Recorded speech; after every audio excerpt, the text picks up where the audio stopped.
Boa tarde a todos. Vamos dar início a mais um evento sobre os 50 anos da teoria da justiça de John Rawls. Todos nós sabemos que este ano o nosso grupo do Observatório Constitucional está fazendo uma série de eventos sobre, não só sobre os 100 anos, né, do nascimento do John Rawls, mas também sobre os 50 anos da sua teoria da justiça.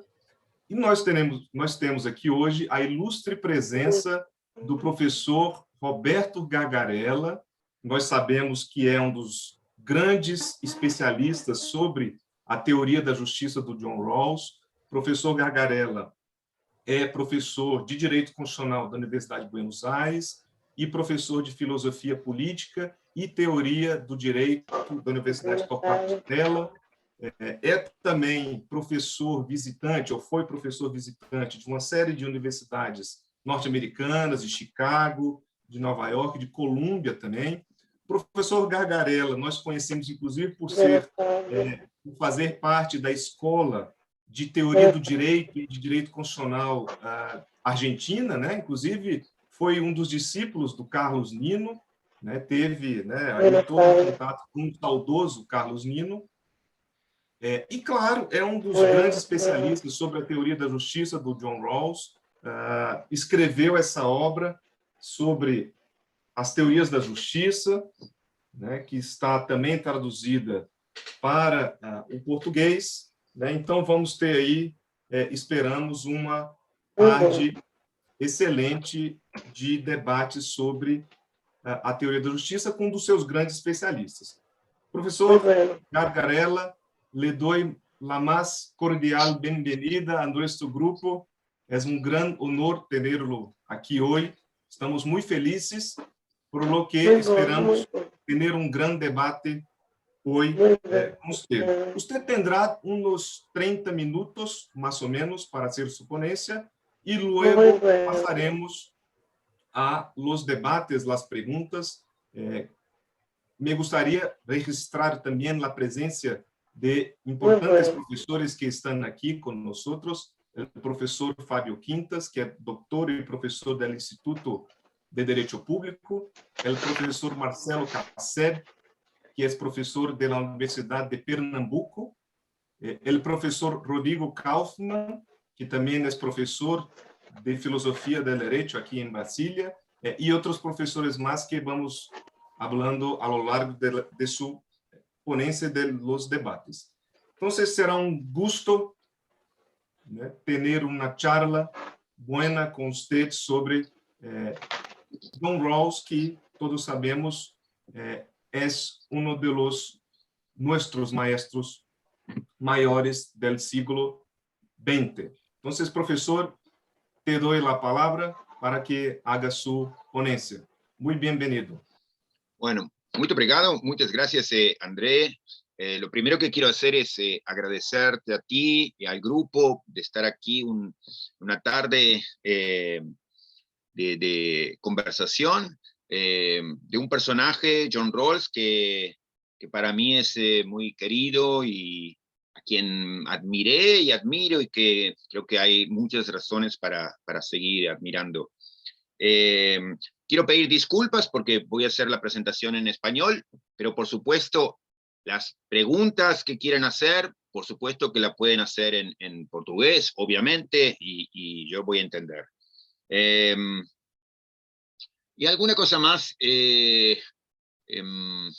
celebrar estos aniversarios y decir por qué un profesor norteamericano que enseñó toda la vida en la universidad, en Harvard, aislado en un punto, puede ser importante para América Latina. Yo quería hacer mención a 5 puntos principales, que no son los principales de su teoría, pero que son los que a mí han resultado más atractivos y que hablan de la enorme potencia y la enorme radicalidad que su teoría sigue teniendo para pensar. Entonces voy a comenzar. Una única pedido aclaratorio es que hoy mi sistema de internet no funcionaba muy bien, entonces si llega a haber el mínimo problema, me desconecto y vuelvo a entrar enseguida, así que disculpas de antemano si algo sucede. Bueno, 5 puntos de por qué para mí el trabajo de Rawls es admirable todavía hoy, sigue siendo importante y radical, ¿no? Con una potencia extraordinaria.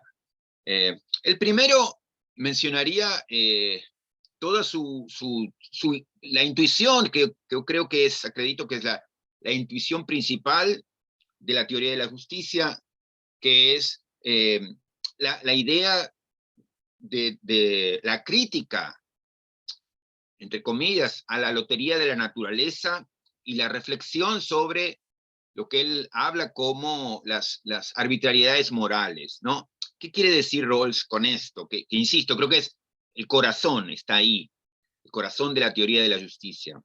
Él dice algo que en parte, hoy es compartido por muchos, mas no era obvio en su momento, y no es obvio ahora. Lo que él decía es que ninguna persona merece recibir mayores beneficios, mayores derechos, por cuestiones que son ajenas, fuera de su responsabilidad. Y entonces que una persona no podía ser premiada ni castigada públicamente por cuestiones que estaban fuera del control de cada uno, cuestiones moralmente arbitrarias. El color de la piel, la pertenencia étnica, la pertenencia racial, el color de ojos, la altura, son todas cuestiones, la belleza o la falta de belleza, cuestiones que son completamente ajenas a la responsabilidad de una persona y que no tienen por qué implicar que las personas sean tratadas de modo diferente y tengan menos derechos. Por eso, en la historia de los Estados Unidos, por ejemplo, pero que es la historia también de Brasil y que es la historia de Argentina en parte, que es personas por su pertenencia racial, por ejemplo, han recibido menos derechos, la posibilidad tal vez de no ingresar en la universidad o de no ir a la misma escuela de buena calidad que iban las personas de blancas o así. Pero lo mismo con cuestiones de género, por ejemplo. ¿Por qué mujeres o varones van a recibir más o menos premios, más o menos beneficios, más o menos derechos por el puro efecto que una persona es mujer, una persona es varón, etc.? Entonces, esta idea, que es una reflexión sobre lo que Rawls llama la pura lotería de la naturaleza, ¿no? No puede ser que estos hechos, estos feitos, sean determinantes en la vida de las personas. Entonces, aquí hay algo que es extraordinariamente importante y que va también a cuestiones como la clase social. Una persona en Argentina, en Brasil, en Chile, por el hecho de haber nacido en una familia más rica o más pobre, tiene distinto acceso a la salud, distinto acceso a la educación, distinto acceso a los beneficios del Estado. Entonces hay un problema que tiene que ver con el vínculo entre derechos y cuestiones que son fuera de la responsabilidad de cada uno, cuestiones moralmente arbitrarias. Bueno, esa es la intuición principal para mí de la teoría de la justicia, según Will Kymlicka, que para mí es uno de los grandes traductores, especialistas en Rawls, es también una idea central. En Ronald Dworkin, una persona que desde el derecho reprodujo y desarrolló mucho la teoría de Rawls, eso también es muy claro. Pero entonces, este primer punto para mí es muy importante y ha sido siempre determinante. Pero quisiera decir algo más sobre este primer punto, que me lleva en parte a un segundo punto, y es que la radicalidad de la teoría de Rawls muestra que esta intuición, que es tan central, es una intuición que se traslada a una área, a una cuestión que no era clara para Marx. Carlos Marx, no llegó tan lejos, tan longe como Rawls, porque Rawls dice que es moralmente arbitrario, no solamente el género, la raza, la etnia, la clase social en la que uno nace, más también los talentos o la falta de talentos con los que uno nace. Esto es, no somos ni siquiera propietarios de nuestro propio cuerpo, de nuestro propio talento, no hemos hecho nada, cada uno de nosotros, para merecer los talentos con los que nacimos.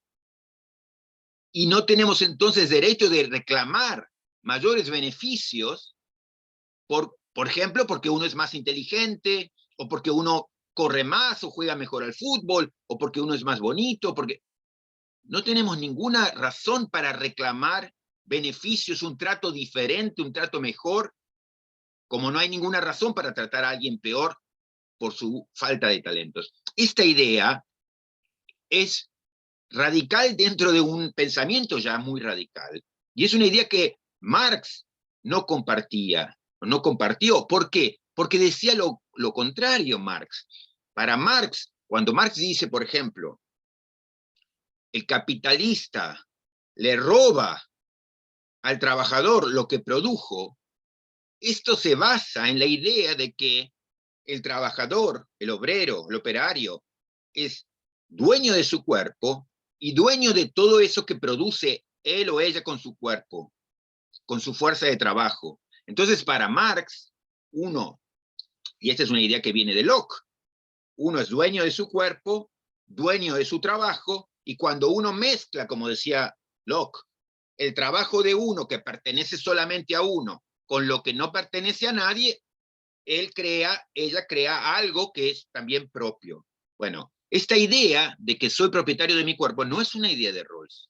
Rawls rechaza esa idea. Dice que es injusto una sociedad que considera que yo soy dueño de mi cuerpo y puedo pedir la propiedad de lo que produzco porque lo hice con mi cuerpo. No tengo ningún derecho de reclamar sobre mis talentos. Sí, lo que tengo es el derecho de, formando parte de esta empresa cooperativa que es la vida en común, sí tengo derecho que una teoría de la justicia me trate como un igual, pero no que me trate mejor porque nací con ventajas. Bueno, este principio, entonces, es el principio de la crítica a el modo en que los hechos moralmente arbitrarios se transforman en beneficios y privilegios y derechos especiales para algunos. Y es tan radical que alcanza aún a un lugar que ni siquiera en Marx alcanzó, que es la propiedad de los talentos.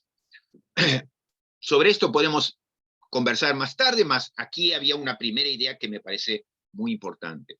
Una segunda idea es una idea que era muy importante también en su tiempo. Rawls escribió en el momento de la guerra con Vietnam, eh, y como vamos a ver, es una persona que sufrió mucho. Él participó en parte en la guerra y tuvo una conducta, yo diría, muy ejemplar durante la guerra, digamos, estando en Japón, por ejemplo. Pero quisiera decir que él pensó su filosofía también en rechazo al pensamiento, si se quiere, filosófico utilitarista que está detrás normalmente de una iniciativa de guerra. ¿En qué sentido? En que muy habitualmente, y esto es cómo la filosofía puede acompañar una acción bélica, la filosofía puede decir, bueno, tenemos que invadir al país vecino y tenemos que usar el ejército, las personas que van a ser medios para un fin común que todos queremos. Entonces, la guerra, muy habitualmente, está pensada como las personas formando parte de un conjunto inseparable y que se convierten en medios para un fin mayor, que es el bienestar del país, el bienestar del Estado. Aquí, en esto que digo de Rawls, así como antes se notaba una radicalidad que iba más allá de Marx, aquí se nota en su crítica a esta posición, se nota lo puro, lo limpio y lo interesante de su liberalismo, lo más interesante, y es la idea de las personas son separables, no pueden ser tomadas como medios, este es Kant, ¿no? No pueden ser tomados como meros medios para los fines de otros. Por tanto, digamos, uno debe hacer una crítica a esa filosofía utilitarista, y es una crítica que sirve no solamente en una situación como la guerra, sino que sirve para pensar por qué cada persona importa en su individualidad y en su igual dignidad. En época moderna, en donde vemos la importancia de proteger a las personas que tienen creencias religiosas diferentes, proteger a las personas que tienen comportamientos o preferencias sexuales diferentes de la mayoría, en un momento en donde es importante defender pensamiento moral de cada uno como distinto de los demás, este tipo de ideas de Rawls también cumplen una idea fundamental, un papel fundamental. Y a mí me interesa decir, en América Latina, en Brasil, en Chile, en Argentina, en Perú, en Bolivia, en Colombia, ha sido muy habitual, por ejemplo, toda la historia del siglo XIX en América Latina, fue una historia en donde constitucionalmente las personas recibían menos derechos si, por ejemplo, no participaban de la religión oficial o disentían del pensamiento político dominante. Eran peor tratados por la Constitución. Las constituciones latinoamericanas durante buena parte del siglo XIX eran constituciones que daban beneficios especiales a los que pertenecían a la religión católica y tratamiento peor a los que pertenecían a otros. En ese contexto, ideas como las de Rawls vienen a decir no solo lo importante que es respetar a cada persona con independencia de sus creencias religiosas, sino también respetar el proyecto de vida de cada uno, ¿no? Esto es lo que a veces se dice, la prioridad de modo complejo, la prioridad de lo correcto sobre lo bueno, ¿no? Esta idea de las personas deben ser protegidas y respetadas en sus creencias morales personales, en sus comportamientos, en sus elecciones religiosas, sus elecciones políticas, sus elecciones sexuales, sus elecciones matrimonio igualitario. Son cuestiones que deben quedar en manos de cada uno. Y esto también es importante, y es importante no solo para Estados Unidos y Harvard, es importante al contexto de la historia latinoamericana, es muy importante. Es, por ejemplo, un mensaje a nuestros tribunales. Los tribunales deciden de modo injusto y de modo indebido si a una persona la tratan peor porque tiene una elección personal diferente de los demás. Tercer punto vinculado con esto es también, digamos, vinculado con lo que decía antes sobre Rawls, la historia y la guerra. Rawls no es una persona que escribía sobre la política de su momento, es una persona que siempre estuvo como aislado en la universidad, pero todo su pensamiento está en diálogo con lo que pasaba en la vida política pública de la humanidad. Y entonces, por ejemplo, en este momento de la guerra con Vietnam, él fue defensor de la objeción de conciencia, y él fue defensor de la desobediencia civil. ¿Por qué? Porque por lo mismo que señalaba antes, que es una consecuencia directa de esta idea no utilitarista o antiutilitarista, de cada persona debe ser respetada y no tomada como formando parte de un todo. Entonces, yo creo que parte del pensamiento radical de Rawls, lo describo como radical, no es que lo elogio solamente por ser un radical, quiero decir que tiene vigencia todavía para nuestro tiempo. Y él, en ese momento, de las pocas, digamos así, acciones políticas públicas que tuvo Rawls, fue ese compromiso abierto y explícito en su momento con las formas de objeción de conciencia, desobediencia civil. En el libro La teoría de la justicia, eso ocupa parte del capítulo más central sobre instituciones, está dedicado a mostrar por qué es importante que una sociedad justa se comprometa en la defensa de el disidente, ¿no? El pensamiento distinto, el pensamiento del que critica, el pensamiento que no está de acuerdo, el pensamiento del que se opone al Estado, ¿no? Piense qué importante hoy en Brasil, frente al presidente que tienen, o aquí en Argentina con el presidente que tenemos, lo importante del disenso, lo importante de la crítica al Estado, lo importante de proteger al que piense distinto. Y es tan radical para mí el pensamiento de Rawls que llega aún a defender una tercera institución junto a obediencia de vida, desobediencia civil y objeción de conciencia, que es lo que él llama las acciones militantes.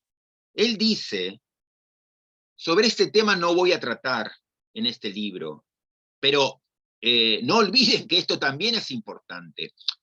Y ahora cuento un segundo qué es esto de la acción militante, porque objeción de conciencia y desobediencia civil implica la protección de la persona que disiente, pero son personas que están dispuestas a aceptar la ley del Estado y mostrar que están en contra y sufrir las consecuencias de sus acciones, ser encerrados. Pero el militante no, el militante es mucho más radical, porque es la persona que considera que la situación de injusticia es tan profunda que no hay ni siquiera razones para aceptar la ley que me va a encarcelar.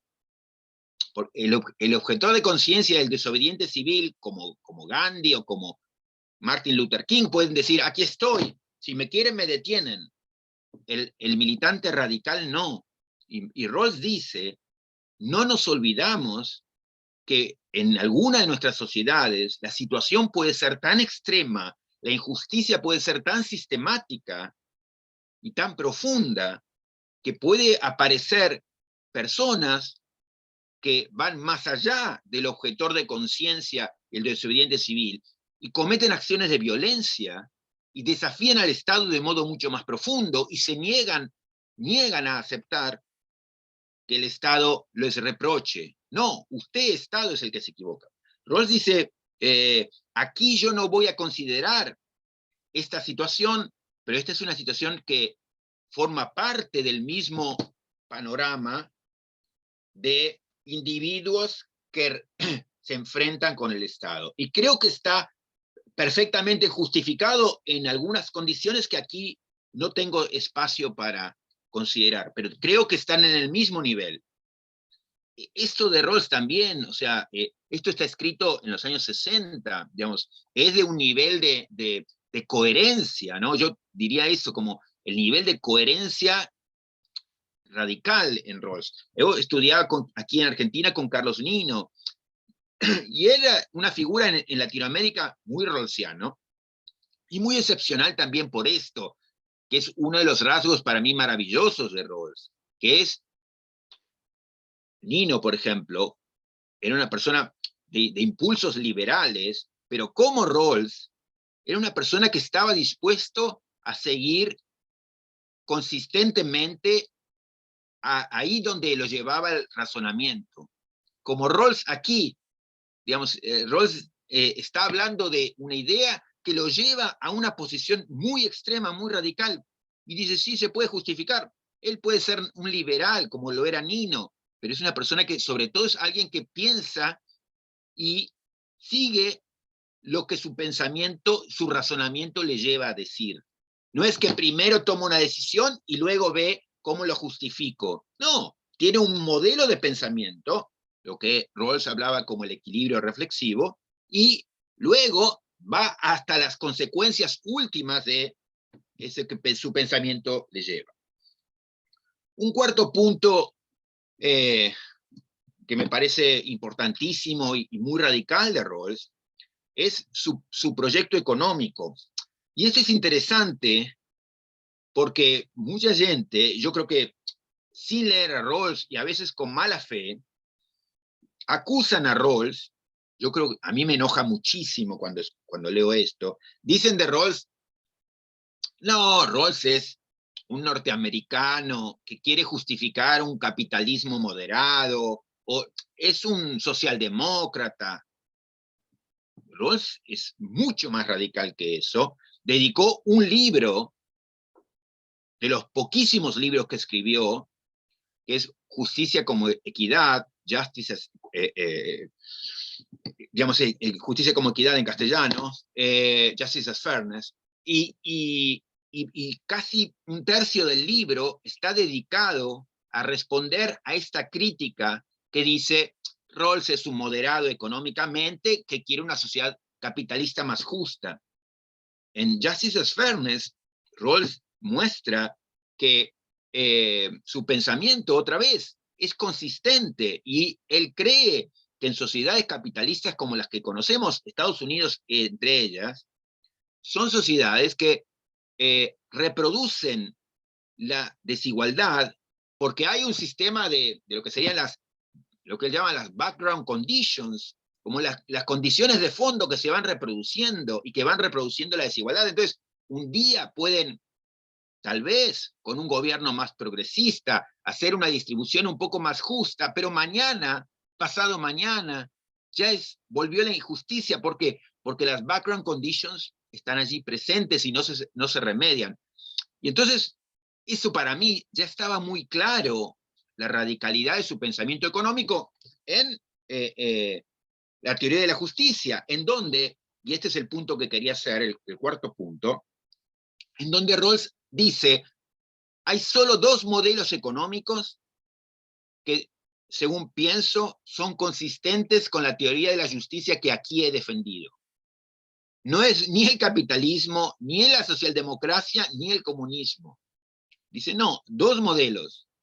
Uno, lo que él llama el socialismo de mercado. Un socialismo en donde la propiedad es común, pero las personas son dueñas de elegir a dónde quieren trabajar, por ejemplo. Entonces, una forma de socialismo de mercado podría ser consistente con la teoría de la justicia. El otro modelo es lo que él llama una democracia de propietarios, a property owning democracy, que es un poco el modelo que, si se quiere, que Thomas Jefferson tenía en mente cuando hablaba de 40 acres and a mule, ¿no? Es esta idea de todas las personas podrían tener un pedazo de tierra y un poco de ganado.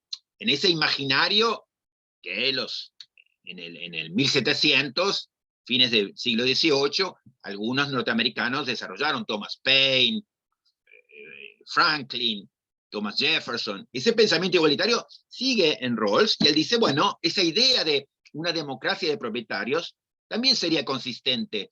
Fíjense, entonces, habría dos modelos económicos únicamente compatibles con la teoría de la justicia, uno sin propiedad privada y otro con propiedad privada, pero la propiedad privada democráticamente distribuida.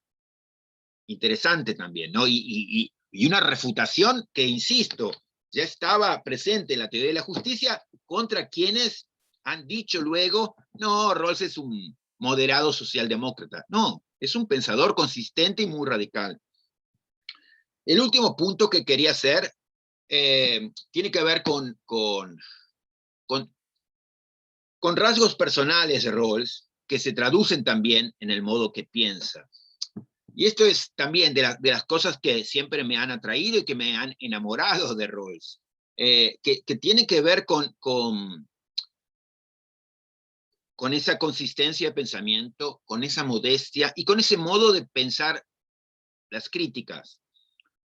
Algo que se refleja tanto en el modo en que él, en sus distintos trabajos, con el paso de los años, fue respondiendo a sus críticos.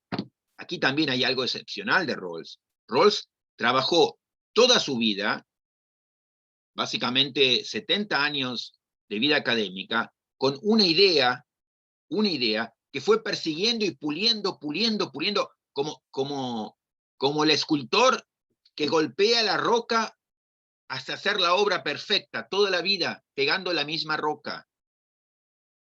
Y no pegando la misma roca para decir lo mismo, sino para decir algo cada vez mejor, cada vez más perfecto y más resistente a la crítica. Y eso implicó en Rawls la modestia de tomar muy en serio a los críticos y ver cómo estaban objetando a su teoría de la justicia original. Su segundo gran libro, que es Liberalismo Político, Political Liberalism, es 20 años después de la teoría de la justicia.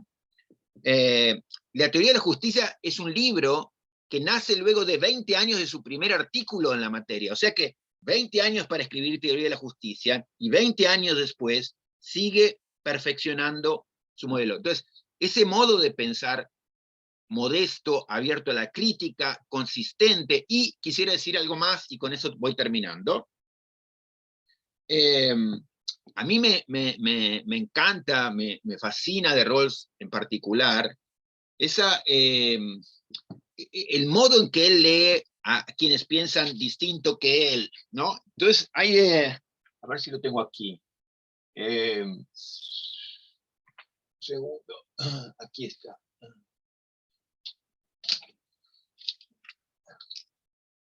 En estos libros, por ejemplo, de sus lectures en la historia de la filosofía política, u otros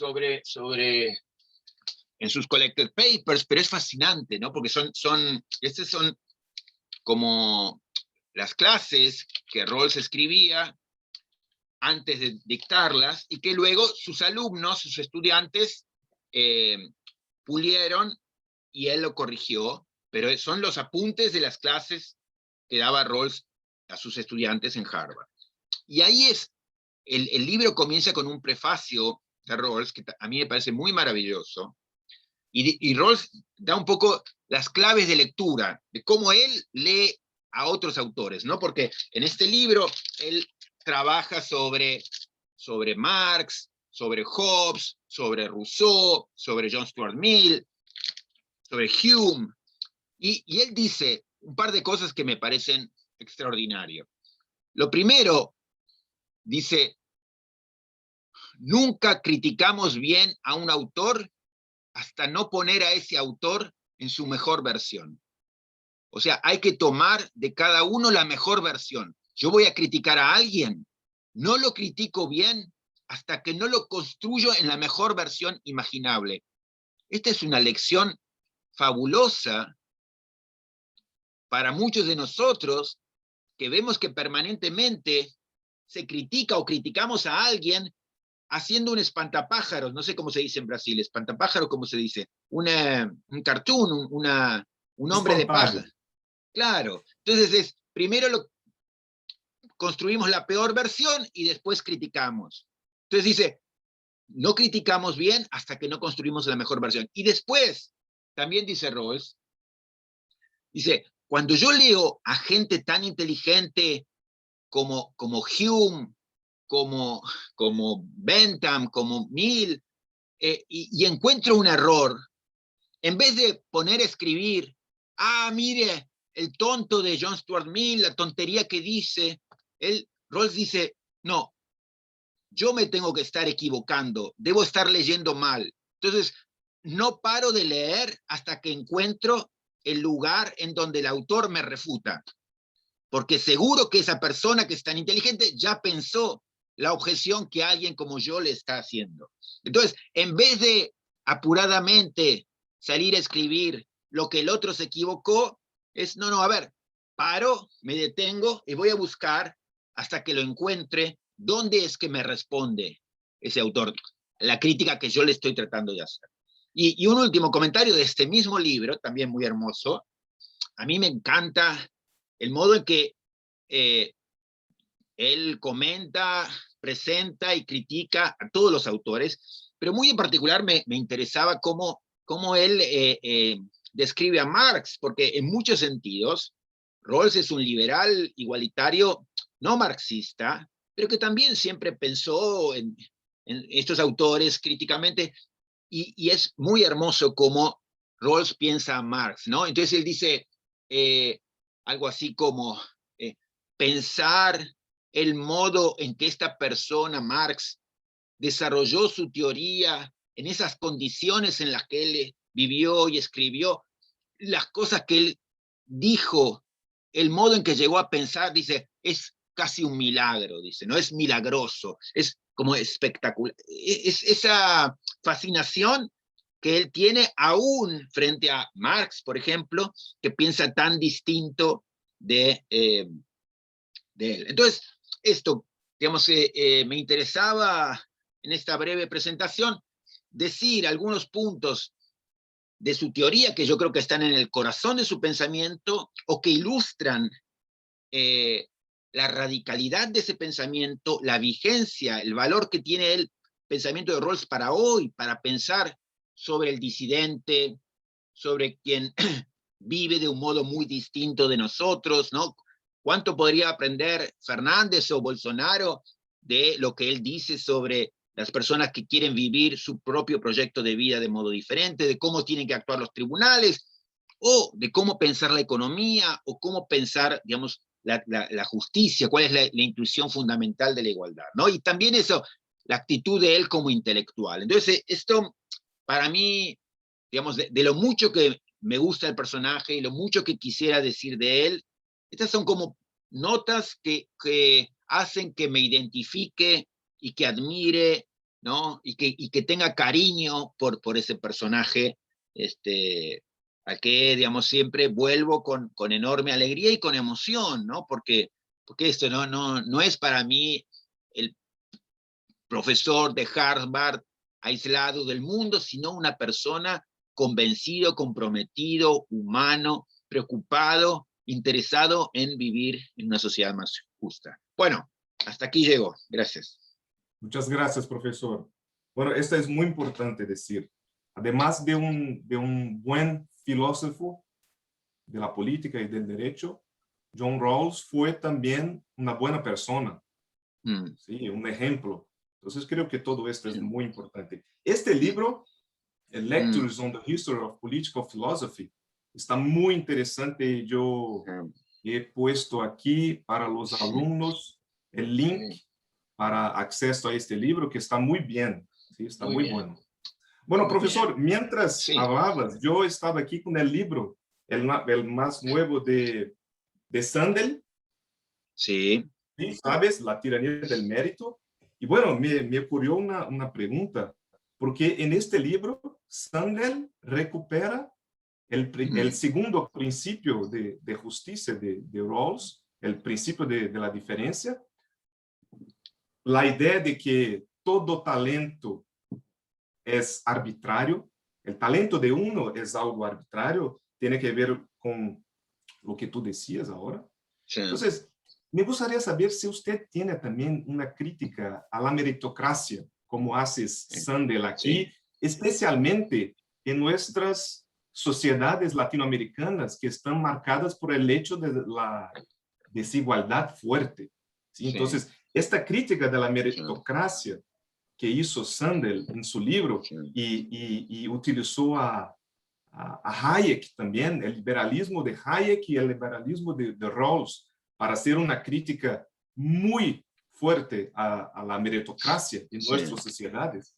Y creo que eso tiene que ver también con cuestiones más prácticas. Por ejemplo, las reformas tributarias, de la tributación en nuestros países, que aquí en Brasil es hoy un problema. Entonces, ¿qué idea podemos sacar de las ideas de la filosofía y de la teoría de la justicia de Rawls y ahora las críticas de Sandel? Que me gustaría saber qué tendrías a hablar sobre esto. Sí, no sé si alguna vez comentamos o han leído. A mí, yo siempre, muchas cosas que escribí sobre Rawls, muchas veces cuento la anécdota, una anécdota que Sandel contaba sobre Rawls. No sé si la hemos compartido, pero para los que no conocen la cuento, es una historia divertida y pequeña, muy bonita. Porque Sandel escribió un libro muy importante, tal vez lo más importante que escribió. A mí me gusta mucho Sandel, más escribió primero Liberalismo y los límites de la justicia, que era sobre todo una crítica a Rawls, un libro pequeño, muy fuerte y duro contra Rawls, ¿no? Porque en la primera etapa Sandel era más comunitarista, más crítico. Bueno, la cuestión es que escribe este libro muy crítico contra Rawls. Y como él es un joven profesor, la Universidad de Harvard, donde enseñaba Rawls, lo contrata como profesor. Y entonces, esta es una anécdota sobre la modestia de John Rawls, pero es una anécdota contada por Sandel. Entonces, Harvard contrata a Sandel, y Sandel llega a su oficina, y el primer día recibe un llamado por teléfono. Y el que llamaba era Rawls, y Rawls lo quería invitar a comer. Y entonces le dice, hola, mírame, tú eres Sandel, sí. Ah, mira, te quería invitar a comer, sé que acabas de llegar a la universidad. Dice, mi nombre es John Rawls, R-A-W-L-S, Rawls. Y entonces, y Sandel Muy dice, buena. claro, y Sandel dice, para mí era como recibir un llamado de Dios, y que Dios me dice, yo soy Dios, D-I-O-S, Dios. Dice, yo no podía creer que me estaba llamando, y él me dice, bueno, soy un profesor de Harvard aquí, de Rawls.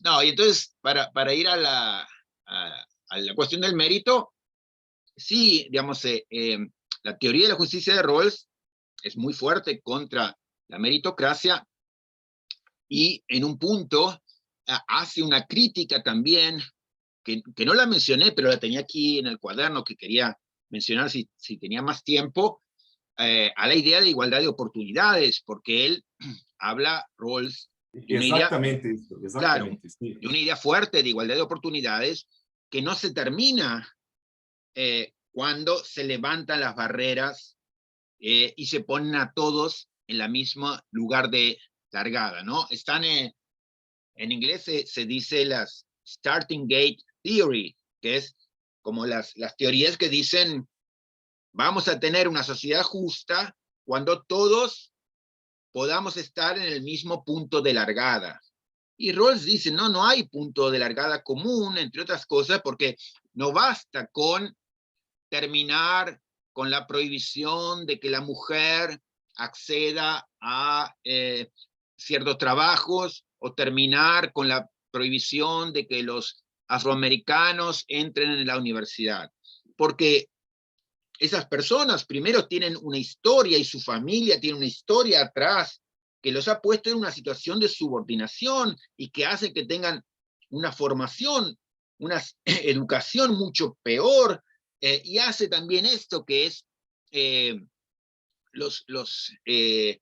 las diferencias que ya han sido acumuladas por años, los van a perjudicar. Y luego está todo el tema de los talentos. Entonces, esa idea es, no, tenemos que estar, una sociedad justa requiere pensar un esquema de distribución que esté permanentemente resistiendo a el reingreso por atrás de estas fuentes injustas de diferencia, ¿no? Entonces, pero otra vez, no bajo la idea, porque aquí, y esta es otra idea increíble en Rawls, no bajo la idea que el objetivo es que seamos todos iguales, porque Rawls, si alguna cosa importante hizo la teoría de la justicia, es mostrar que algunas desigualdades son perfectamente justificadas, que son las desigualdades que resultan de las puras elecciones personales. Por ejemplo, no sé,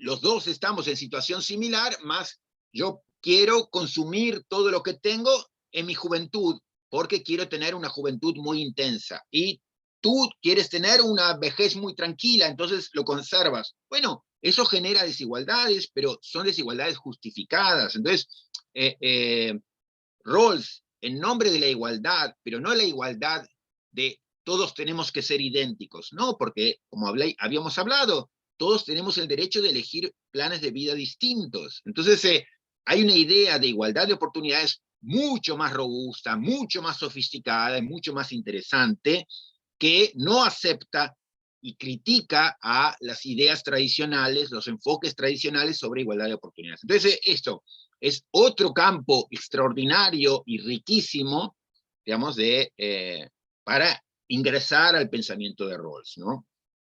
Sí, muy rico, muy rico. Yo creo que, Mm. por ejemplo, hoy en nuestros países, en Brasil, en Argentina y ahora en Perú también, el problema de la formulación de las políticas públicas, basadas muchas veces en una idea de igualdad de oportunidades que yo creo que está un poco mal pensada Simplista, hasta sí, hoy. claro, claro, Sí, claro. sí, sí. Sí, es la idea de esto, de,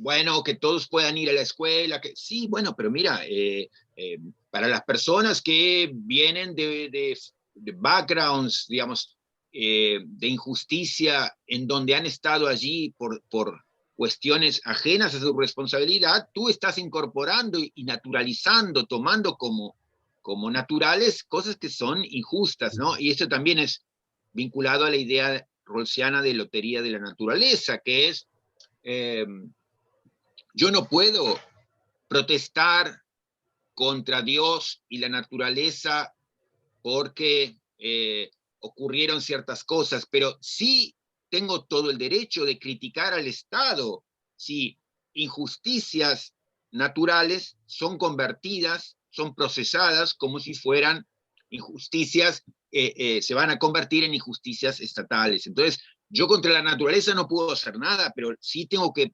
criticar y nuestra teoría tiene que criticar el modo en que el Estado, el modo en que nuestras constituciones, el modo en que nuestros arreglos económicos tratan y procesan a esas cuestiones de injusticia que no controlamos, ¿no? Entonces, Sí, transforman, nuestras instituciones transforman lo que es una injusticia que no controlamos en una injusticia, digamos, con la fuerza estatal detrás, ¿no? Bueno, sí. Yo creo que este es un punto muy importante sí, de la teoría de la justicia para nuestros países latinoamericanos, el problema de la desigualdad. O sea, la teoría de Rawls todavía nos dice mucho sobre, claro, bueno, claro, la importancia de la teoría para la claro, práctica. Bueno, claro. profesor, voy a hablar de algunos profesores aquí que están con nosotros también, el profesor Fernando Miranda, el profesor Glauco Salomón, que también son profesores Bueno, sí, sí. de Derecho, y hay otros profesores también que voy hablando después. Bueno, creo que muchos tienen preguntas, vou inclusive começar a falar em português, porque né, acho que não vai ter problema em relação a isso. Eu vou passar a palavra. Vamos ver aqui, tem vários que têm perguntas, mas acho que o professor Fábio Quintas deve querer falar, né, alguma coisa. Professor Fábio, gostaria Ótimo. de fazer algum comentário sobre a fala do professor Gargarella? Na verdade, eu gostaria de fazer muitos, né? Mas vou me limitar a um. Né? Professor, renovo aqui o agradecimento pela sua presença, que engrandece aqui nosso espaço, poder discutir a teoria de justiça de Rawls com o senhor. Professor, a minha ideia aqui é também fazer uma provocação pensando na atualidade do pensamento de Rawls hoje.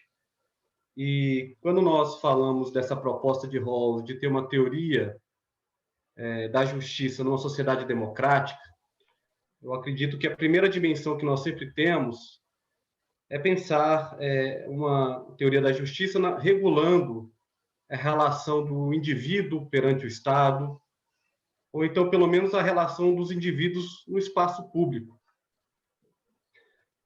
Mas todos sabemos que há outros espaços relevantes na vida das pessoas, né? Então, a nossa vida na empresa, a nossa vida na família, a nossa vida dentro da nossa igreja, ou de uma associação, se eu sou um militar dentro do exército, e muito se discute aí hoje sobre como a gente deve regular esses espaços, né? E eu sei que tem muitas, né, o movimento feminista também já colocou muito essa discussão. Então, minha provocação, professor, para ouvi-lo um pouco, seria como é que Rawls veria essa expansão, essa questão, se ele seria a favor da expansão do espaço público para essas outras esferas da vida, se ele pensou na aplicação de sua teoria nesses outros espaços, caberia fazer uma tradução, Sim, sim. porque também tem outros valores, se ele se preocupa com isso. Sim. Então, seria essa a provocação, professor. Sí, sí, sí, ¿se escucha? ¿Me escucha? Sí. Sí, sí. Sí, él primero, él piensa la teoría de la justicia. Esa es interesante la pregunta, porque él al comienzo, él pensaba una teoría de la justicia para pensar distintas situaciones. Después él dice, no, voy a concentrar mi teoría de la justicia en la estructura básica de la sociedad. Y la idea de estructura básica, o sea, pensar principios para organizar la estructura básica. Y estructura básica, él aclaró de qué se trataba, pero tenía que ver con estos lugares como, bueno, primero obviamente la Constitución Nacional, más después también los lineamientos básicos de una organización económica. Y después, sobre todo, en su libro Political Liberalism, él empieza a pensar cómo trasladar esto a distintos ámbitos, por ejemplo, ejército, iglesia, etc. Y ahí hay como varias cosas interesantes. Una son las críticas que él recibe y responde al feminismo, porque, por ejemplo, él recibió alguna crítica que él tomó muy bien sobre cómo pensar al interior de la familia, porque en la teoría de la justicia, él pensaba la familia como una unidad, y algunas feministas le preguntaban, bueno, pero esto no supone una familia que está encabezada por el padre de familia, y él dice, sí, por supuesto, y entonces en el segundo gran libro, en Liberalismo Político, él piensa en maneras de la justicia y la injusticia al interior de la familia. Él también pensó al interior de la iglesia. Entonces ahí él hace reflexiones y es complejo, y doy aquí algún lineamiento, pero es un pensamiento que merece ser estudiado aparte, que es, por ejemplo, esto. En una iglesia en donde está todo dominado por el sacerdote, el hombre, ¿no? Y entonces, acepta, por ejemplo, desigualdad entre mujeres y varones. Bueno, ¿cómo pensar este tipo de dificultades, no?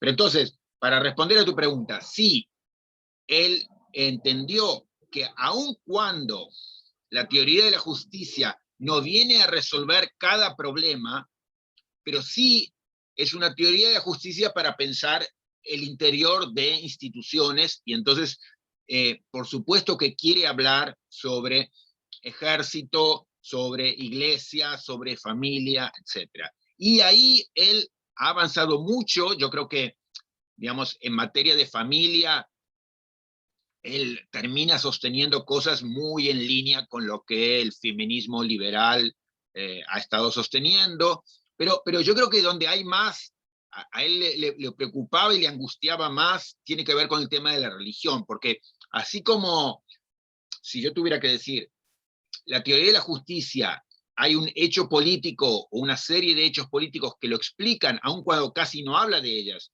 es la guerra, Vietnam, etcétera.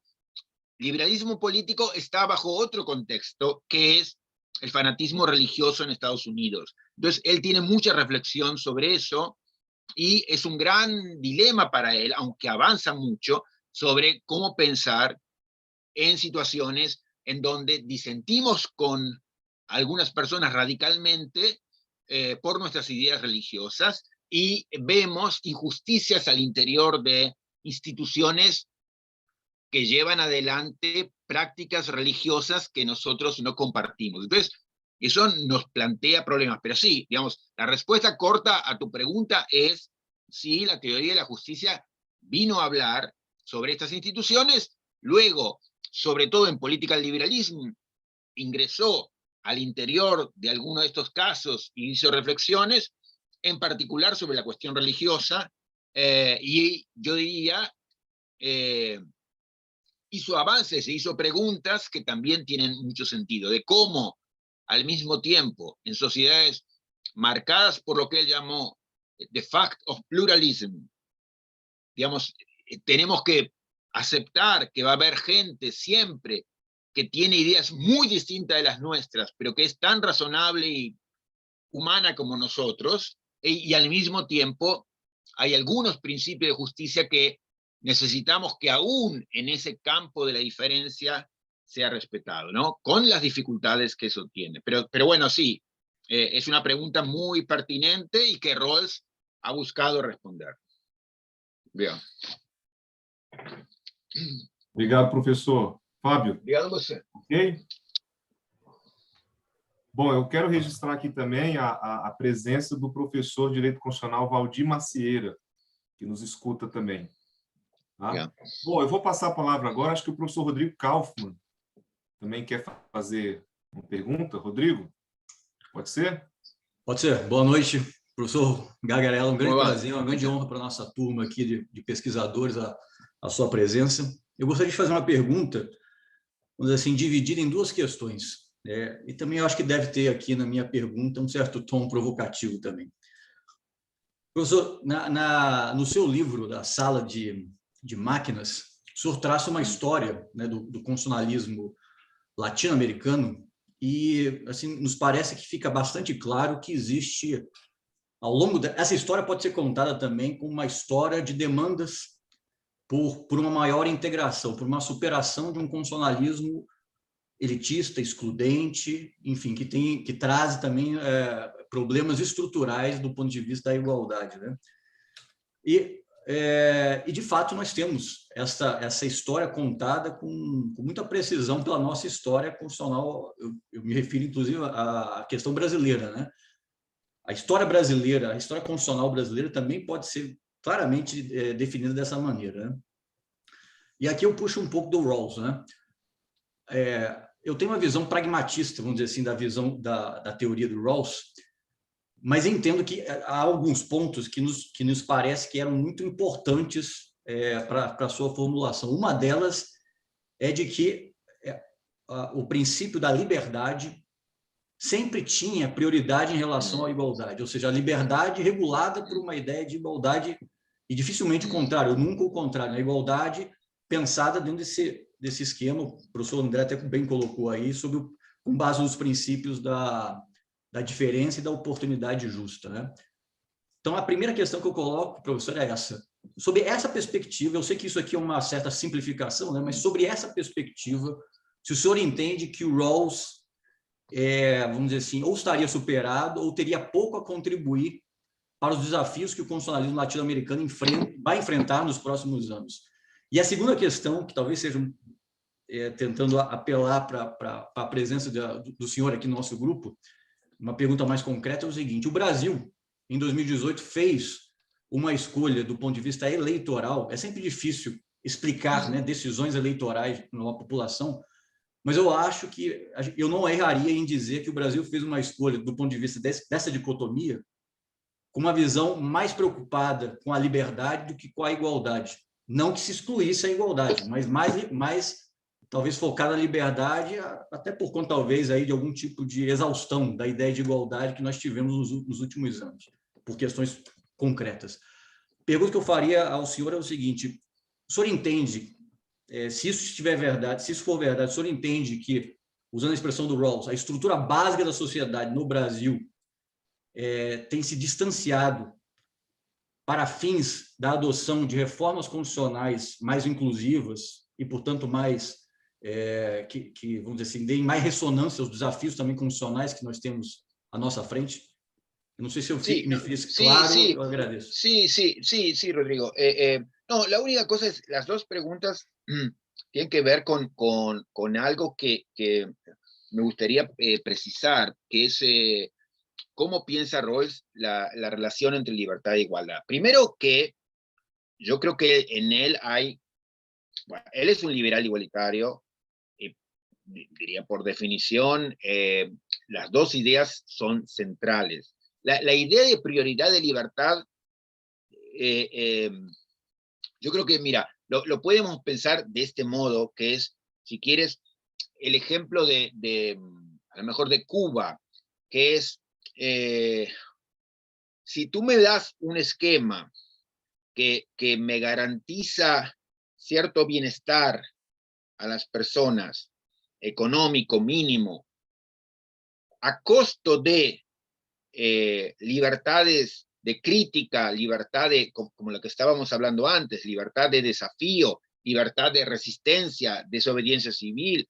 Yo te digo que no. En este sentido es la prioridad de la libertad. Y una manera de entenderlo sería esto, que es, si una sociedad garantiza la libertad de crítica, la libertad de pensamiento, la libertad de desafío, la libertad de manifestarse, uno puede construir a partir de ahí mayor igualdad a través de la crítica. Más, si a mí me garantizan al revés algún bienestar mínimo, más sin libertad de pensamiento, de crítica, de manifestación, esto tal vez no ocurre. Entonces, como que en ese solo sentido es que no se puede aceptar que la prioridad sea, por eso entonces no es que habla de podemos desplazar a la igualdad, no, lo que dice es lo que él llama prioridad lexicográfica, que es en este sentido, que es los dos son fundamentales, lo único que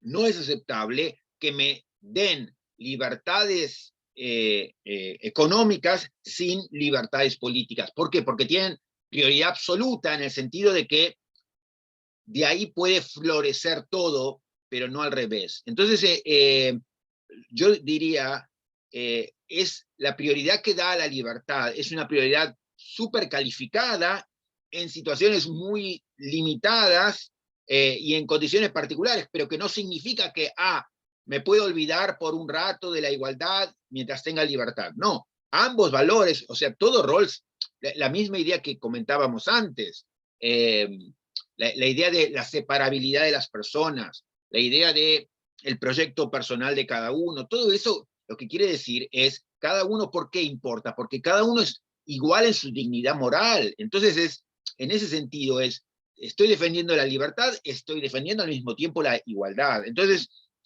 frente a tus preguntas, yo diría, Rawls tiene una idea, yo diría, mucho más calificada y mucho más limitada de qué significa prioridad de la libertad. Es prioridad lexicográfica bajo un contexto en donde están íntimamente vinculadas, pero diría de modo radicalmente íntimo, en que cada persona es libre, igual, y tiene igual dignidad moral, y entonces cada uno debe ser respetado, pero porque somos iguales en la dignidad moral. Por eso es que yo creo que tus preguntas parten de asumir la posibilidad de distinguir más, y más diría livianamente, entre libertad e igualdad. Rawls yo creo que es súper exigente sobre eso. Solamente lo que está diciendo es como la libertad política de crítica, esa es súper fundamental, si se quiere, pero no porque,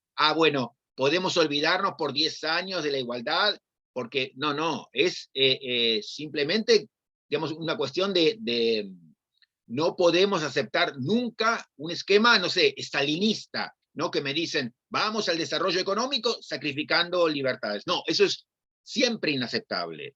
Solamente en ese sentido. Por eso es que yo diría, yo puedo responder tus preguntas, pero poniendo entre paréntesis a Rawls, porque él tiene una idea muy fuerte del vínculo libertad-igualdad. Ahora, para pensar Brasil, constitucionalismo, igualdad,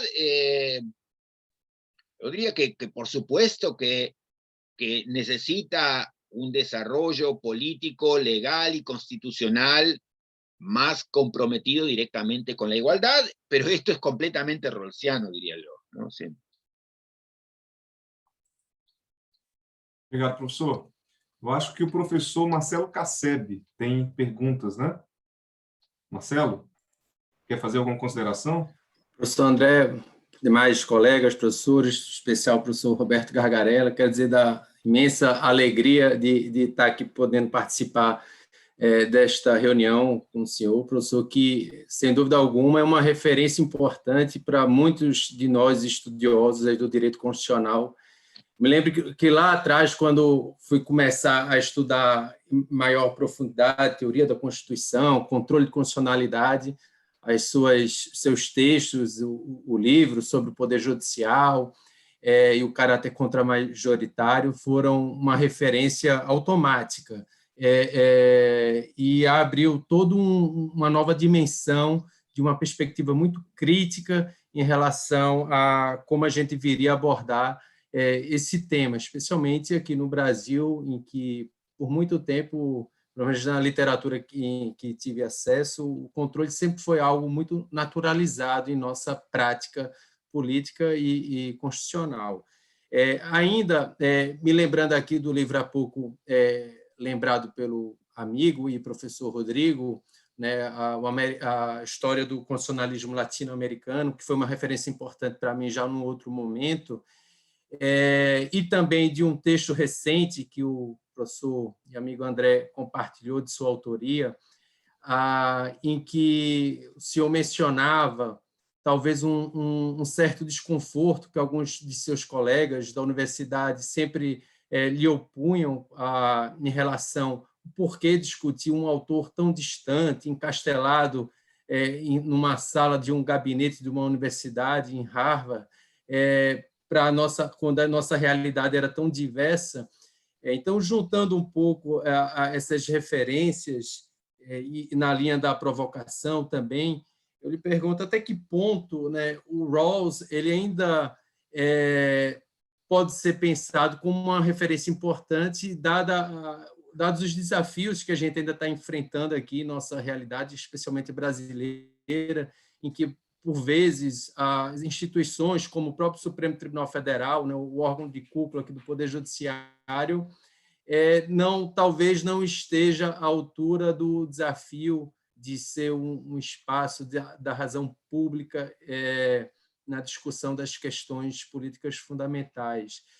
Ainda nessa linha, uma questão que é colocada, uma segunda questão, é como um autor estrangeiro como ele poderia ser útil numa perspectiva que tem sido desenvolvida aqui em relação a um suposto constitucionalismo latino-americano, em que tem uma atitude em que majoritariamente se pensa nos problemas constitucionais como da América Latina como um único problema, com uma certa identidade, em que autores que estão fora desse círculo talvez não fossem tão bem-vindos, né? Então, isso tem um pouco essa relação que o senhor colocou de uma certa crítica pelo fato de gostar e trabalhar de um autor que é estrangeiro e, em particular, norte-americano. Então, são duas provocações um pouco distintas, professor, que eu não queria deixar passar, dada essa imensa oportunidade aqui de a gente poder discutir. Obrigado, Marcelo. A ver, por supuesto que en América Latina y en Brasil hay, por supuesto, problemas específicos y quienes más conocen el detalle preciso y actual de hoy, bueno, nos puede dar una colaboración importante para pensar ese problema particular. Pero creo que Rawls es como, o sea, que la misma pregunta que tú haces sobre Rawls es una pregunta sobre Rousseau o sobre Madison. Entonces, si tú me preguntas, ¿es actual Madison o Rousseau o John Stuart Mill para pensar Latinoamérica y para pensar Brasil? Bueno, en un sentido pequeño diría no, porque queremos a alguien que conoce, no sé, la distribución del ingreso hoy, o queremos a alguien que sepa lo que implica Bolsonaro hoy. Pero bueno, yo creo que Rawls es un clásico ya, y entonces es tan importante como es Madison. Para mí, Madison es fundamental para pensar el constitucionalismo latinoamericano, aun cuando escribió en 1700 y no sabía nada de América Latina, pero la fuerza de las ideas es tal, como Rousseau escribió, y bueno, pero sigue siendo muy importante. Entonces, esto, en Rawls o en Rousseau o en Madison, vamos a buscar otras cosas que tienen que ver con principios generales para pensar la igualdad, para pensar la libertad, para pensar la organización básica, aun cuando tal vez sea autores que no trabajaron directamente sobre América Latina, como Marx, pero son clásicos, ¿no? Entonces, yo creo que sí que son importantes para pensar América Latina hoy, aun cuando, o Brasil hoy, aun cuando también necesitamos, obviamente, autores más cercanos que conocen con más detalle la historia local, por supuesto.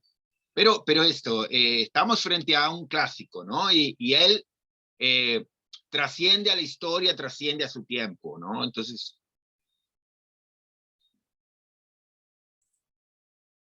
Muito bom, professor. Eu acho que o professor Fernando Miranda, tem uma pergunta e depois vou passar para a Melanie, viu, Melanie? A professora Melanie também tem outra pergunta, né? Primeiro o Fernando, depois Melanie. Ótimo, muito obrigado, professor André, na qual cumprimento todos os professores. Professor Gargarella, boa noite. Eu gostaria de fazer uma pergunta bem objetiva. A minha área de trabalho, de pesquisa, é o direito do trabalho, e eu gostaria de saber um pouco como é que a questão do direito do trabalho ela entraria na teoria do Rawls quando a gente discute exatamente a dicotomia entre liberdade e igualdade. Bem pensadas as coisas, o direito do trabalho é baseado na ideia de indisponibilidade, ou seja, de retirada do indivíduo do poder de decisão. Então, a gente pode imaginar uma série de pequenas decisões, de pequenas regras, que isso pode gerar algum problema, mas a gente tem algumas regras fundamentais, como, por exemplo, a limitação da jornada de trabalho, ou então a ideia de um salário mínimo. Então, quando eu estabeleço a ideia do salário mínimo, eu estou dizendo que, mesmo que um determinado trabalhador queira trabalhar ganhando menos, ele não pode fazer esse contrato é ilegal. Ou da mesma forma, se determinado empregado, determinado trabalhador queira trabalhar por 20 horas seguidas, vem a legislação e retira dele essa liberdade. Então, a dicotomia entre liberdade e igualdade parece algo muito presente no direito do trabalho. Como Rawls enxergaria essas limitações a um indivíduo dentro dessa possibilidade de prestar serviço e essa tensão entre liberdade e igualdade? Obrigado. Obrigado a você, mas... no, otra vez, mira, yo creo que así como Rawls no escribió sobre América Latina, no escribió particularmente sobre derecho del trabajo, más escribió sobre principios que son, yo creo, cruciales para pensar todo el mundo del trabajo, la empresa, etc. Doy un ejemplo. Desde la filosofía, Hobbes en su momento, o David Gauthier después, ellos dieron razones para pensar que, bueno, por ejemplo, podía ser importante que, como por ejemplo, el capital y el trabajo, aunque lo dijeron con otro lenguaje, se sienten juntos, acuerden, con, no sé, sindicatos, empresarios, acuerden salarios, acuerden, hagan un pacto, etc. En Rawls, eso, toda la idea del contrato hipotético está pensado como crítica a esos modos de pensar la justicia. La justicia en Rawls es una idea que quiere ser crítica de ese tipo de arreglos, porque son arreglos en donde uno lo que llega no es a algo que puede llamarse justicia, llega a algo a que puede llamarse modus vivendi, o el arreglo que hacemos para seguir viviendo juntos, más no es un arreglo justo, porque el arreglo justo no puede tomar tu fuerza, que es una fuerza que tienes de modo injusto, que has adquirido de modo injusto, por ejemplo, porque tienes más capital, o porque tienes más capacidad de presión, no es eso una fuente de justicia. Entonces, quiero decir que a diferencia de lo que puede derivarse de una parte importante de la filosofía, por ejemplo Hobbes, por ejemplo Gautier, Rawls va a decir, esos no pueden denominarse arreglos justos. Un arreglo justo no es ese, el que deriva, por ejemplo, de un pacto entre grupos que tienen fuerza y recursos de modo no justificado. Esos son arreglos siempre injustificados. Entonces, no sé, digo, para pensar arreglos económicos en nuestras sociedades, el feito que el sindicato, los empresarios llegan a un arreglo, eso no tiene nada que ver con la justicia, y la teoría de la justicia nos ayuda a pensar por qué a eso no podemos denominarlo un arreglo justo. ¿Por qué un arreglo justo tiene que ir por otro lado, tiene que buscar otra cosa, tiene que partir, no puede tomar como naturales, como dados, situaciones que están marcadas por una profunda injusticia, digamos, y que tienen que ver con fuerza y con forzar al otro a llegar a un cierto arreglo? Entonces, esto creo que primero, que la teoría de Rawls es una teoría de un nivel de abstracción alto, pero que tiene potencia para pensar arreglos contemporáneos. Si quieres, toda la tradición contractualista es fundamental para pensar derecho de trabajo, para pensar arreglos institucionales, y hay como dos grandes visiones. Aquellos como Hobbes, como Gautier, que piensan, si se quiere, contratos reales, pero que son fundamentalmente injustos, desde una perspectiva como la rawlsiana, y Rawls da modos de pensar en arreglos justos, y que son modos ideales que nos sirven como ideal regulativo para criticar los arreglos reales a los que se llegan, y nos da razones de por qué esos arreglos son injustos, y nos da un horizonte de hacia dónde ir para que el arreglo sea justo. Entonces, él no está hablando de Brasil, como no habla de Argentina, como no habla del derecho laboral, pero está hablando de principios de justicia abstractos que tienen sentido a la hora de pensar en cosas concretas. Tanto protesta, por ejemplo, el derecho de protesta, el derecho del disenso, o un arreglo económico justo o injusto. ¿Qué es? Entonces, eso, para ser justos con Rawls, tenemos que aceptar eso, que él está hablando en un nivel abstracto, pero con pretensiones de mostrar que esos principios abstractos pueden hablar, digamos, y pueden servir para pensar y criticar sobre todo lo concreto, ¿no? Eso diría.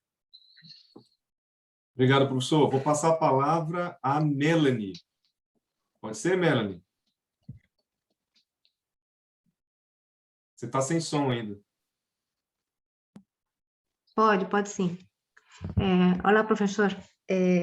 Inicialmente me gustaría pues, dar las gracias al profesor André por la oportunidad gigante que tenemos aquí los estudiantes y demás profesores para poder escucharle. Después decirle, profesor Gargarella, que es impactante poderle escuchar. Sus ideas tienen una potencia muy grande, y además la pasión con que transmite sus ideas es, pues, de hecho, muy sensible, ¿no? Se nota que usted no solo tiene un buen conocedor de lo que dice, pero también transmite y consigue dejarlo llano, un terreno que es de veras muy complicado, ¿no?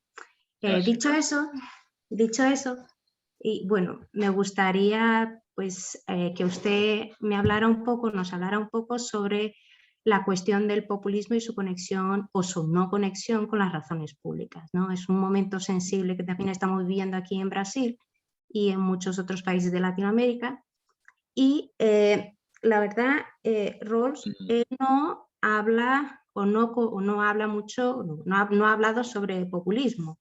Él encamina su pensamiento hacia una ciudadanía, pues una ciudadanía libre. Entre tanto, me gustaría saber cómo el populismo puede ser comprendido desde el liberalismo político de Rawls, ¿no? No creo que el populismo sea una doctrina pues amplia. Entre tanto, tiene un prejuicio muy grande en lo que se refiere a las razones públicas. Y me gustaría saber cómo, si existe esa conexión y cómo las razones públicas se pueden comprender a través de esa idea populista que estamos viviendo no solo aquí en Brasil, pero también en otros países, ¿no? La otra cuestión sería respecto a un tema que usted ya ha hablado sobre él en algunas ocasiones, que es sobre la legitimidad de los tribunales, ¿no? Y me parece que las razones públicas es un constructo que lo hace Rawls desde una perspectiva eminentemente política, ¿no? Y cómo como constructo político, él hace con que sea filtrado por un tribunal no electo por el pueblo, ¿no? Entonces, ¿cómo conectar esas ideas? ¿Si existiría una fragilidad, no existiría una fragilidad desde su teoría, o es una cuestión que se debe ser comprendida desde otra óptica? En fin, estas son mis consideraciones. Gracias, Muchas gracias, gracias y gracias por los conceptos. Algunas cosas. Uno es que, y esto lo digo personalmente, el populismo es un animal que no sabemos caracterizar bien y que todos tenemos muchas dificultades. Así que tendemos a hablar todos, yo también, de populismo, pero sin tener claro cuál es la definición de populismo, ¿no? Entonces, primero habría que ver a qué cosa criticamos. Y yo creo que sí, a ver, mucho de lo que Rawls dice es relevante para criticar a eso que de algún modo identificamos como populismo, y digo algunas cosas. Uno es, bueno, tú mencionas bien la idea de razones públicas. Eso quiere decir que a la hora de hacer uso de la coerción estatal, a la hora de hacer uso de la fuerza, las autoridades públicas, dígase presidente, legislador o juez, tiene que ser capaz de mostrar cuáles son las razones públicas que articulan y que justifican este acto o detener a alguien, etc. Y lo que vemos es que muchas veces jueces o, en este caso, el presidente actúa por razones que no son justificables públicamente. Eso es una cosa. Segundo, toda la defensa que hace Rawls, la defensa, si quieres, mileana de la moral personal, la moral privada, en el sentido de que, como decía antes, si uno piensa en líderes autoritarios, bueno, son no solamente líderes caprichosos, son líderes con un proyecto político y moral conservador y perfeccionista, de imposición de un modo de vida, ya sea de una religión o ya sea de la persecución de que tienen las personas que tienen modos de vida alternativos, gays, homosexuales, lesbianas, no sé quién. Entonces, la fortísima componente liberal y de protección de la moral privada que hay en Rawls es también una crítica a estos modos de acción. Tercero, todo lo que él ha escrito, sobre todo en el segundo libro importante, el liberalismo político, sobre democracia deliberativa, porque en Teoría de la Justicia no es un libro que dedicaba particular atención a la cuestión democrática. En cambio, el liberalismo político está muy directa y fuertemente alineado con lo que llamamos democracia deliberativa, y eso también, esa idea de democracia deliberativa, fíjate que, para ir a la pregunta también anteriores, combina la preocupación libertad e igualdad muy fuerte de todos tenemos derecho a decir, ser escuchados, criticar. Entonces, también habla de un modo de toma de decisiones completamente opuesto a aquello que llamamos populismo, ¿no? Entonces, creo que de distintos modos, Rawls dice cosas muy relevantes para la crítica a lo que hoy llamamos populismo. Y después, sobre lo de los tribunales, a ver, Rawls como Habermas, digamos, piensan en un rol relevante para los tribunales, y, digamos, él muestra, sobre todo en este segundo libro, digamos, a los tribunales como una institución que está capacitada, aunque no siempre lo haga, para decidir a través del uso de razones públicas. Pero, sobre todo este segundo libro, está toda la última parte, es crítica a decisiones judiciales completamente injustas, por ejemplo, decisiones judiciales que avalan el uso indiscriminado de dinero en política o dinero en la libertad de expresión. Y él, entonces, por su posición sobre los arreglos económicos y sobre la justicia y sobre la igualdad, muestra por qué los tribunales que pueden justificarse si ejercen su tarea de un cierto modo, bueno, en los hechos toman cantidad de decisiones que merecen ser criticadas, típicamente estas, ¿no? Las que no, ese es un tema que a Rawls le preocupaba muchísimo, ¿no? El uso del dinero en política y el modo en que los tribunales no se mostraban activos en el cerrar la barrera para el uso de ese dinero, y que entonces ayudaban a perpetuar la desigualdad. Entonces, eso, Rawls podía pensar que el control judicial se justificaba, pero eso era consistente, como en Dworkin, con una crítica muy profunda y sistemática de muchas de las decisiones más decisivas, ¿no? Del mismo modo en que las decisiones raciales que se tomaron, que distinguieron la historia constitucional norteamericana durante 200 años, ¿no? Eso diria. Gracias, professor. Obrigado, professor. Obrigado. E obrigado, Melanie, também. Tá? Ótimo. Bom, acho que o João da Silva teria uma pergunta. João, você tem condições de fazer?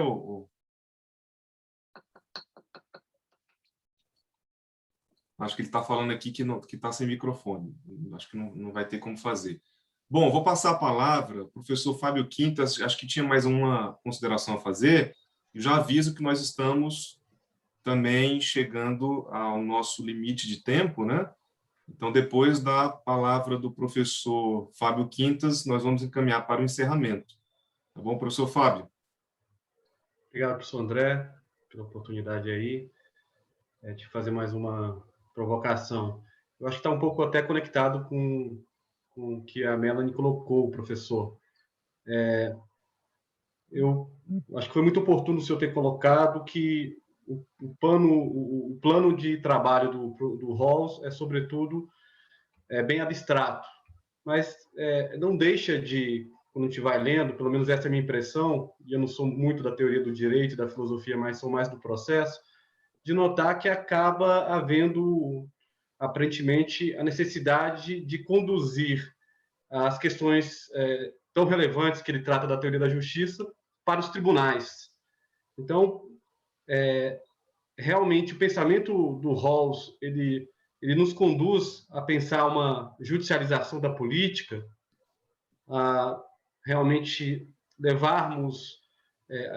pensarmos os tribunais como os locais adequados para se exercitar a razão pública, ou seja, a questão da política tem que ser uma questão jurídica, seria uma leitura correta? No, a ver, no, como decía, a mí me interesaba mucho lo que escribía Rawls sobre los tribunales. Yo escribí un artículo contra esa posición. ¿Por qué? Porque vengo de una tradición distinta, pero me parece eso, como que aun cuando Rawls no hizo una defensa específica, no sé, de presidencialismo, parlamentarismo, judicial review, pero digamos, dio algunos lineamientos para decir que por las condiciones en que ejercen su tarea, por la obligación que tienen de dar fundamento a sus decisiones, por la obligación que tienen de mostrar cómo lo que van a decidir es consistente con la Constitución. Entonces, en esto no diría que es una justificación del Judicial Review, pero decir que él habla en su libro de, son como exemplar of public reason, ¿no? Lo que quiere decir que están en las condiciones de hacer un uso de la razón pública, pero no porque son más inteligentes, o porque son parte de una élite, sino porque las condiciones de la función tienen tiempo, pueden, digamos, no es que tienen que decidir mañana, pero pueden tomarse más días para pensar mejor, tienen obligación de usar los textos legales, tienen obligación de hacer referencia a el pacto fundamental que es la Constitución, tienen que, a diferencia del legislador, que puede decir, bueno, esto es un reclamo de la mayoría, no, tienen que mostrar cómo aún el que piensa distinto, ¿no? Las dos partes del proceso adversarial, esa persona que va a perder, ¿por qué esto que estamos decidiendo puede ser aceptable para el que perdió? Eso es algo que por su función el legislador no está obligado a hacer. El legislador puede decir, no sé, vamos a hacer una política a favor de los exportadores, que van a favorecer en particular a los productores de café, que son muy importantes para la mayoría que estamos, bueno, hoy en el poder. Y ese puede ser un argumento suficiente, que es el que pierde, perdió, y que gane la elección que quiere, la próxima, si quiere. Pero ahora ganamos nosotros. Ese argumento puede ser suficiente en el legislador, que es el argumento de hoy la mayoría de los brasileños queremos esto y no me importa a los otros. En el juez no, el juez tiene obligación por la función de decir por qué esta persona que esto que decido es justo también para el que perdió. Yo tengo que darle razones de por qué lo que voy a decidir, aún contra de él o ella, es justo para ellos. Entonces, por eso digo que es mucho menos una defensa del Judicial Review que el elogio de esta función y las obligaciones que esa función pone en el funcionario, ¿no? Insisto, y eso, en ese sentido, es muy parecido a lo que sí va a desarrollar Dworkin en el derecho, que también, digamos, sobre todo en su comienzo, Dworkin hizo una defensa muy encendida de una versión de los jueces, que luego ya no defendió cuando en sus últimos 20 años, porque recibió tanta crítica de, bueno, ¿y cómo usted vincula esto con democracia? Y yo diría, todos los últimos 20 años de Dworkin sobre Judicial Review es mostrar por qué lo que él había dicho en un comienzo es consistente con democracia. Bueno, Rawls hizo algo parecido, pero más vinculado con la cuestión de razón pública, cómo la razón pública fuerza a los jueces o pone a los jueces en obligación de decidir de un cierto modo, y eso es importante y puede servirnos como ejemplo de cómo debería decidirse cuando otro va a ser afectado y yo voy a hacer uso de la fuerza pública. Entonces, eso, diría que ese es el ejercicio que hizo Rawls y que ha sido compatible, como en Dworkin, con la crítica profunda a montones de decisiones reales, ¿no? En el caso de Dworkin, además, con una crítica radical a casi todos los nombramientos judiciales que hubo en los últimos, no sé, 40 años, ¿no? Casi cada juez que era nombrado, Dworkin escribía un artículo en The New York Times o New York Review of Books diciendo por qué era un mal nombramiento y esto. La próxima hacemos sobre Dworkin, que es otro Muy bien, personaje profesor. increíble. Vamos a cobrarlo, ¿eh? Vamos a... Estás invitado. Bueno, yo estoy aquí con uno de sus artículos sobre, o sea, con una crítica a la idea de razón pública de Rawls. Claro. ¿Dónde Uno está de ese los artículo? primeros salió en Doxa. Doxa. Ah, está. Bueno, Bien, yo como un buen alumno de Alicante, yo tengo las no me Doxas acordaba. todas Ah, está. en libros. No me ¿sí? acordaba. No Y me está lembraba aquí. dónde era. Ah, sí. Sí, Muy bien. es del año 97. Ah, mira. 97. El Mira, título me es alegro. John Me alegro. Rawls, Política o Liberalismo y sus críticos. Y ahí hay unas Claro. críticas a la... Muy A la bueno, muy idea bueno. de razón. Después Muy bien. voy a pasar a los alumnos. Obrigado por el lembrar. Bueno, profesor, creo que ya tuvimos ahí una buenísima charla sí, sobre roles. Claro que podríamos aquí hablar mucho más, que es un tema que suscita muchísimas cuestiones, ¿sí? Pero claro, agradecemos muchísimo su presencia, su magnífica conferencia No, gracias, Andrés. y el debate que nos ha proporcionado, un debate muy provechoso, un fin de tarde muy, muy agradable, ¿sí? Entonces será siempre bienvenido en nuestro grupo. Y, Cuando bueno, mejoran las cosas, vamos a hacerlo en directo. sí, claro. Y para una charla sobre... Me interesó mucho la charla sobre Sandel y Sí. la conversa con Raul, ¿sí? Ok. Bueno, entonces, boa noite a todos. Una despido. Muito obrigado a Muito presença obrigado. a todos. Gracias por Ah. las preguntas, los Gracias. cuestionamientos. Buenas noches, profesor. Buenas noches.